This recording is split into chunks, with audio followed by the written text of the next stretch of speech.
U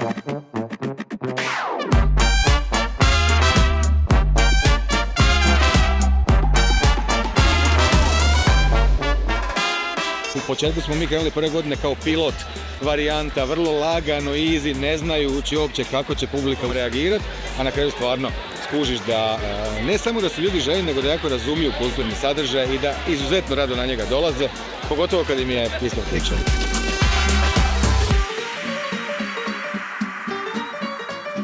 Ovakve stvari imaju dojam da smo još ljudi. Culture, in my perception, is the hub of humanity. Kultura jednako osnova kao i voda ili zrak.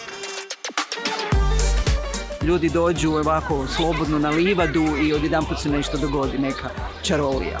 Predstava, radionice, što će sad ići u cirkus, tam je sve jako zabavno. To smo sa balkona skužili da se nešto događa, tako da predobro. Sve kvartove obiđemo i super. Ja sam stvarno guštala ko prasica. Baš mi je bilo super. Ja bih rekla da smo bili, najbolji. Super, oduševljeni smo, fakat nisam mislila da će biti toliko ljudi. Program je za sve generacije i mislim da su svi zadovoljni i sretni. Vidimo i po odazivu ljudi da je to zaista jedna fenomenalna ideja. Baš mi je to svjetski. Baš imam osjećaj da živim u nekom preljepom, velikom evropskom gradu. Živiš? Pa i živim, da.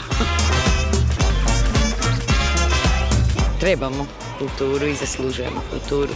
Imati nadomak ruke. Super nam je bilo. Hvala što ste nam došli odgovarati.